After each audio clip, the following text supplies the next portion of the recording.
Hola y bienvenido a esta nueva serie de tutoriales de Prográmalo Tú. Mi nombre es Marcos Sancho y esta vez os quiero traer unos tutoriales en los que vamos a aprender a programar el principio de juego de Flappy Birds.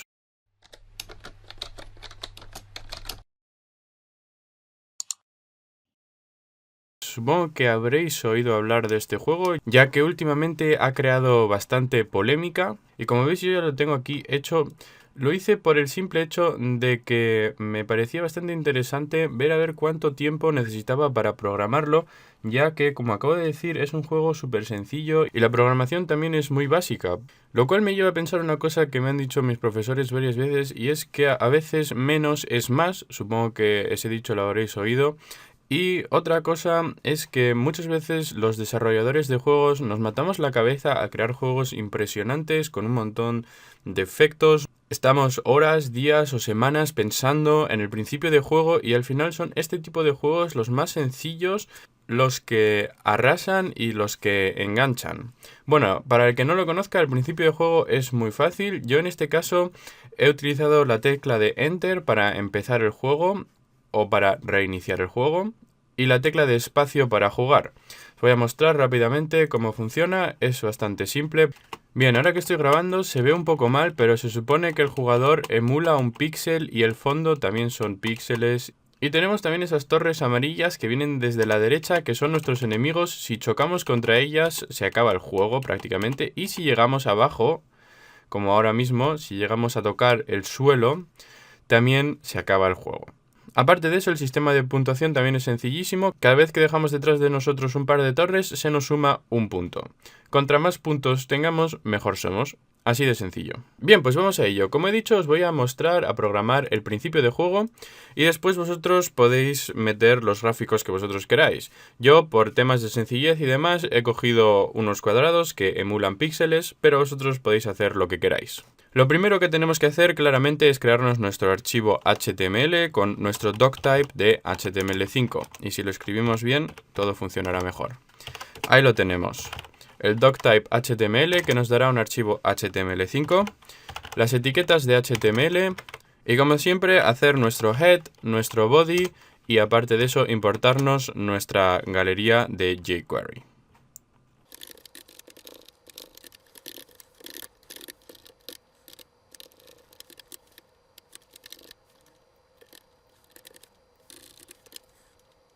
En esta serie de tutoriales voy a dar por hecho que sabéis un par de cosas que ya he explicado en mi otra serie de tutoriales de cómo programar juegos con HTML5 y JavaScript, y lo que he hecho aquí hasta ahora son todo cosas que ya deberíais conocer de esta serie de tutoriales. Pasando rápidamente por encima de ello, lo que hemos hecho aquí abajo es crearnos un canvas en HTML.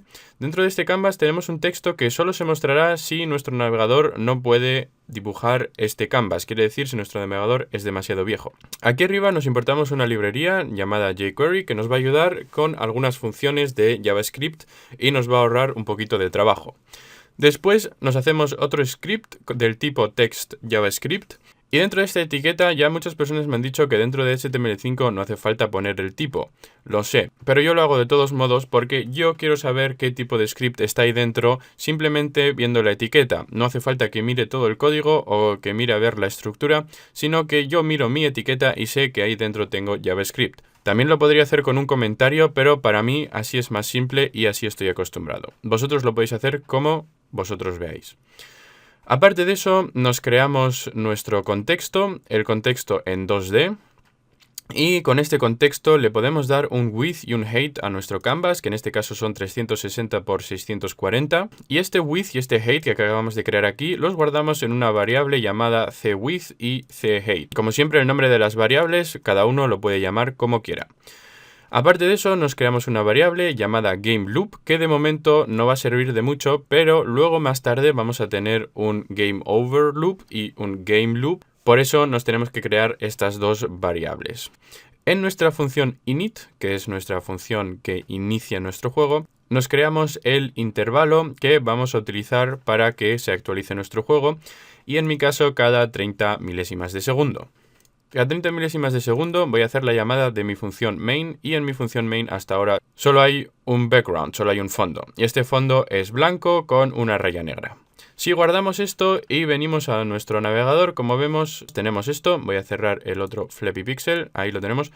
Tenemos simplemente nuestro fondo y si actualizamos, como veis, se nos crea directamente el fondo. Bien, ¿cómo vamos a seguir? Pues bastante sencillo.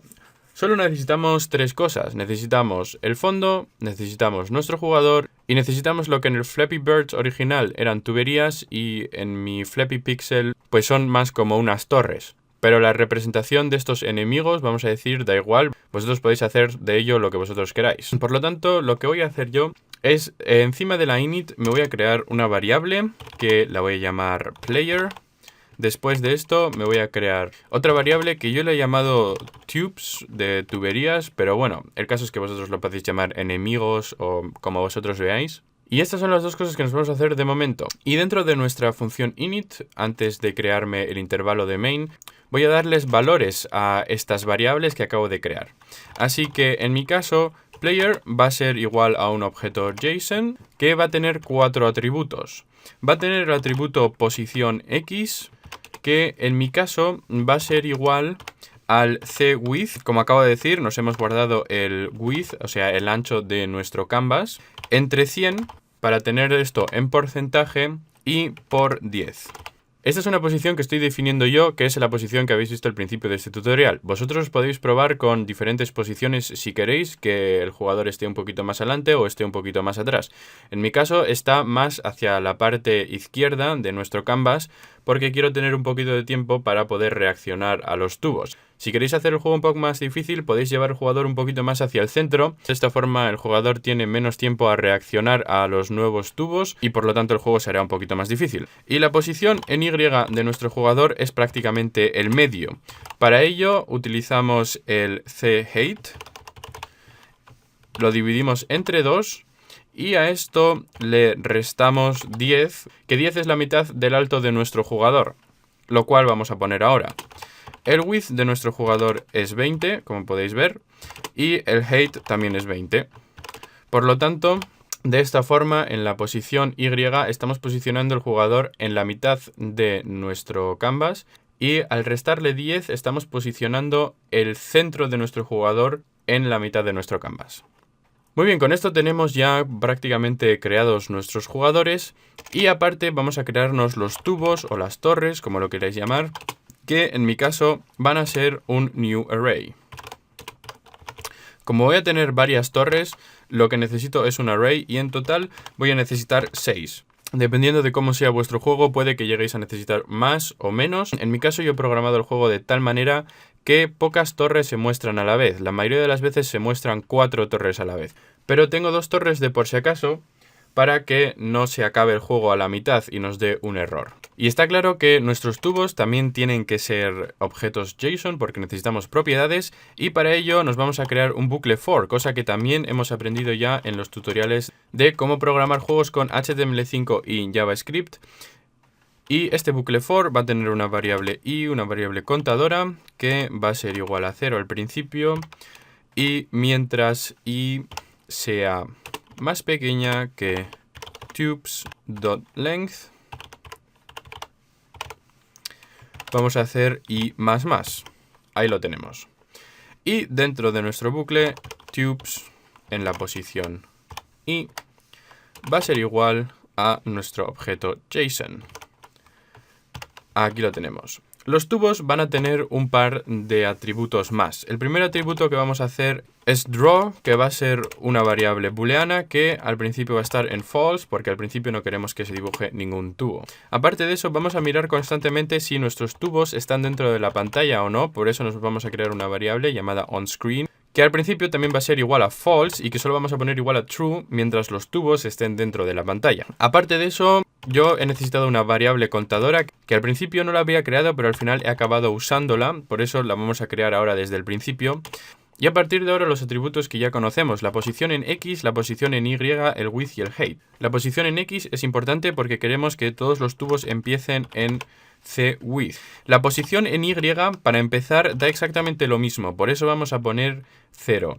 En estos momentos la posición Y nos da igual porque a la hora de empezar a dibujar los tubos los tenemos que reposicionar de todos modos. El width yo he elegido 60. Vosotros podéis elegir unos tubos más anchos o más estrechos como vosotros veáis, pero en mi caso yo he cogido 60. Y por último el height nos da también un poquito igual en estos momentos, por eso vamos a poner 0.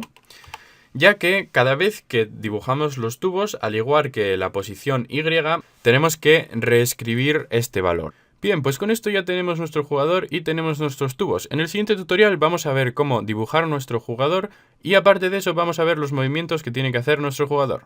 Como siempre, espero que este vídeo te haya servido de algo y si te gustan mis tutoriales, suscríbete, recomiéndame y gracias por ver el vídeo.